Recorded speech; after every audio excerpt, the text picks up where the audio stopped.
तुम्ही पैशांचे स्वामी तरी असता किंवा गुलाम तरी असता. Hello everybody, welcome back to our channel overlook in books. Stay tune with me. If you are new to this channel, please subscribe the channel, like and share the video. Rich dad poor dad प्रकरण 8, अडथळ्यांवर मात करा. मागच्या एपिसोडमध्ये आपण पाहिलं, शिकण्यासाठी काम करा, पैशांसाठी नको. अर्थसाक्षरता मिळाल्यानंतर लगेच आपण आर्थिकदृष्ट्या स्वतंत्र होतो का? नाही, कारण त्यामागं बरीच कारणं आहेत. जसं की भीती, शंका, संशय, आळशीपणा, वाईट सवयी, उद्धटपणा. भीती कशाची असते तर पैसा गमावण्याची. ज्या माणसाला पैसा गमवायला आवडत नाही, तो माणूस कधीच पैसा गुंतवत नाही आणि पैसा गुंतवला नाही की पैसा वाढत नाही. पैसे न गमावलेला एकही श्रीमंत माणूस इतक्या वर्षात लेखकांनी पाहिलेला नाही आणि अद्याप एक पैसाही न गमावलेल्या लोकांनाही लेखक भेटले आहेत, कारण ते कधीच गुंतवणूक करत नाहीत. पैसा गमावण्याची भीती ही खरी असते आणि अगदी ती श्रीमंतांनाही वाटते, पण तरी देखील त्या भीतीवरती मात करून, त्या अडचणीवरती मात करून ते पैसा गुंतवतात आणि त्या भीतीला हाताळतात. हे महत्त्वाचं. आयुष्यात फरक पडतो, कारण अपयशाच्या भीतीने आपण काहीच न हाताळता फक्त बसून राहिलो तर काहीच मिळणार नाही, आणि अपयशाची भीती, त्या भीतीवरती आपण मात करून पुढे गेलो तर आपल्याला यश मिळेल. पैसा गमावण्याचं हेच भय श्रीमंत आणि गरीब कसे हाताळतात हे पाहणं आवश्यक आहे. पैशाबाबत घाबरणंही मान्य आहे, तरीसुद्धा तुम्ही श्रीमंत होऊ शकता. आपण सारेजणच कोणत्या तरी बाबतीत शूर असतो आणि कुठेतरी भेकड असतो. लेखकांच्या मित्राची पत्नी एका रुग्णालयाच्या आपत्कालीन विभागात काम करत असते. ती रक्त दिसलं की लगेच धावून जाते आणि लगोलगच कामाला सुरुवात करते. गुंतवणुकीचा विषय काढला की मात्र ती त्या वेगाने काढता पाय घेते. माझं या उलट आहे. मी रक्त पाहिलं की पळत नाही, कारण मी बेशुद्धच पडतो. पैशाविषयीची ही अकारण भीती श्रीमंत डॅड समजून घ्यायचे. ते म्हणायचे, काही लोकांना सापाची भीती वाटते तर काहींना पैसे गमावण्याची. या दोन्ही अकारण वाटणाऱ्या भीती आहेत. या पैसे गमावण्याच्या भीतीबाबत त्यांच्याकडे उत्तर होतं. ती एक छोटीशी कविता होती. तुम्ही जर काळजी आणि जोखमीचा तिरस्कार करत असाल तर लवकरच सुरुवात करा. म्हणूनच तर बचतीची सवय तरुण वयातच लावून घ्या. सायकलवरून पडल्याशिवाय ती शिकता येत नाही. जेव्हा आपण पहिल्यांदा सायकलवरून पडतो तेव्हा आपण सायकल शिकायचीच असा निश्चय करतो. हेही तसंच आहे.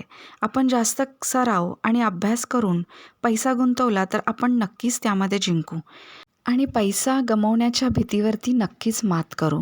तर लेखकांना इथे हेच म्हणायचं आहे की भीती बाळगू नका. अभ्यास आणि सराव करून कुठल्याही गोष्टीमध्ये उतरा, तर तिथे यश नक्कीच आहे. जिंकणं याचा अर्थ पराभवाला न घाबरणं. आपण आर्थिकदृष्ट्या साक्षर झालो तरी आर्थिक स्वातंत्र्यता मिळत नाही, कारण त्यामध्ये बरेच अडथळे आहेत. त्यातील अडथळा नंबर 2, शंका आणि संशय. पळापळा आभाळ कोसळत आहे असं ओरडणाऱ्या भित्र्या शशाची गोष्ट आपल्या सगळ्यांनाच माहीत आहे. प्रलयाच्या दिवसाची सूचना देणाऱ्या या भित्र्या शशाची गोष्ट लहानपणापासूनच आपण ऐकलेली आहे. अशी माणसंही असतात, हेही आपल्याला पक्कं ठाऊक आहे.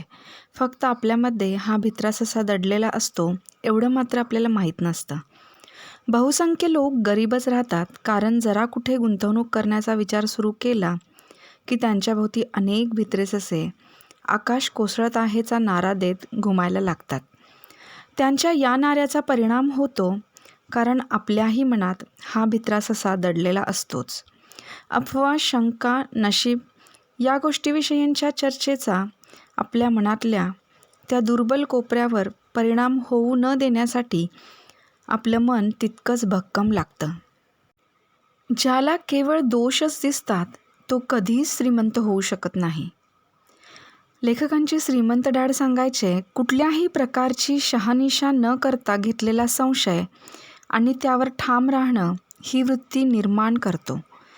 ज्याला फक्त दोष दिसतात तो माणूस फक्त आणि फक्त टीका करतो, तर जिंकणारा बारकाईनं अभ्यास करत असतो.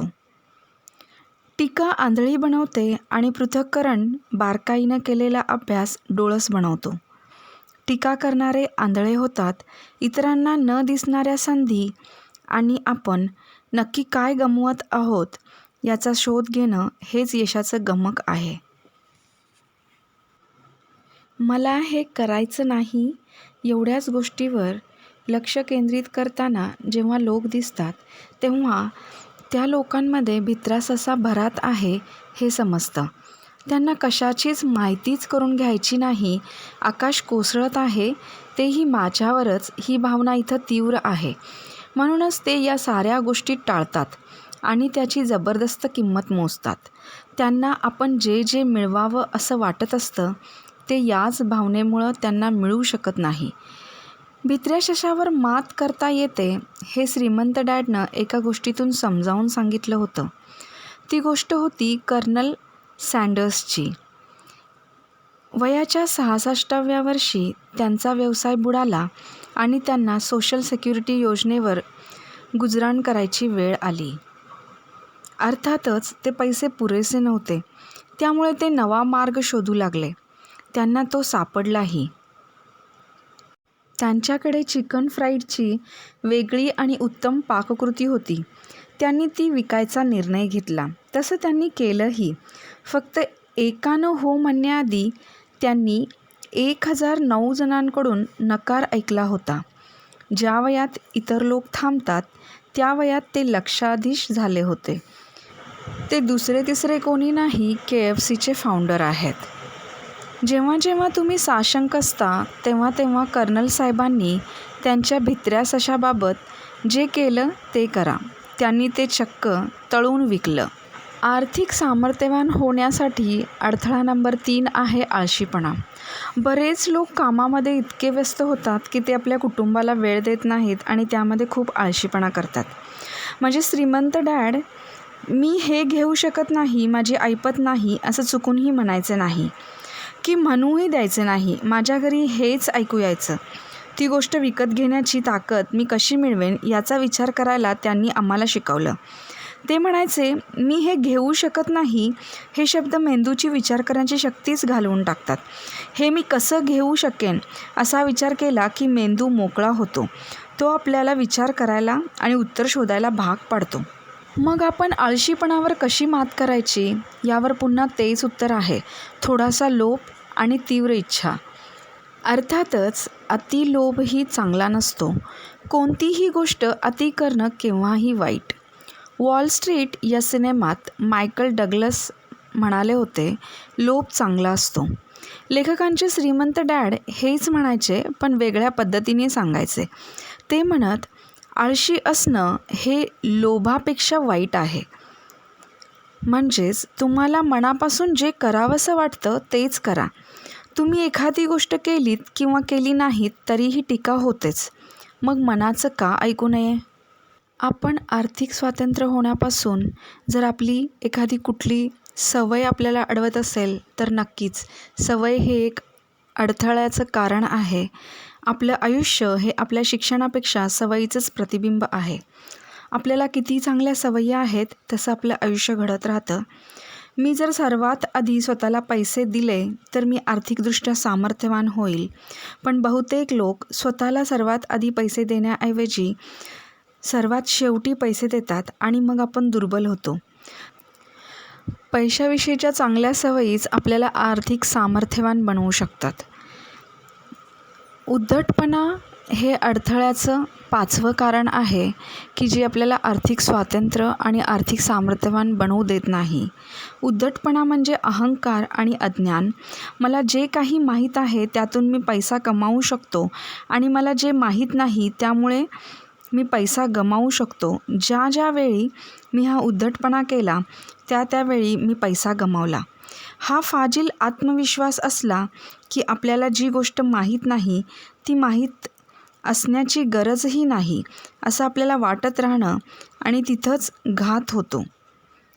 मला असं कायम दिसतं की माणसं स्वतःचं अज्ञान झाकण्यासाठी या उद्धटपणाचा वापर करतात. मी जेव्हा आर्थिक ताळेबंदावर अकाउंट्स किंवा इतर गुंतवणूकदारांशी चर्चा करतो तेव्हा तर ते मला सतत जाणवत राहतं. ते अशा चर्चांमध्ये बऱ्याच बढाया मारत असतात, अनेक मार्ग दाखवत असतात आणि त्यावेळी मला हेही जाणवतं की जे काही सांगत आहेत ते त्यांना नीटसं उमगलेलं नाही. ते खोटंही बोलत आहेत, खरं सांगत नाहीत. पैसा, अर्थव्यवस्था आणि गुंतवणूक या क्षेत्रातील अनेक व्यक्ती आपण नक्की कशाविषयी बोलत आहोत हेच त्यांना समजत नाही.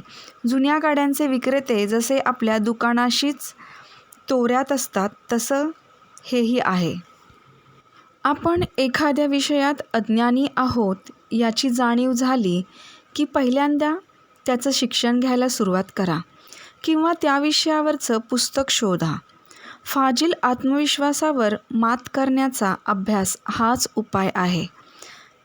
भीती, शंका, सवयी, उद्धटपणा, आळशीपणा या 5 अडथळ्यांवरती जर आपण मात केली तर आपण आर्थिक सामर्थ्यवान नक्कीच होऊ. जर तुम्हाला हा व्हिडिओ आवडला असेल तर लाईक अँड शेअर करा. जर तुम्ही चॅनलवरती नवीन असाल तर चॅनलला सबस्क्राईब करा. धन्यवाद. थँक्यू.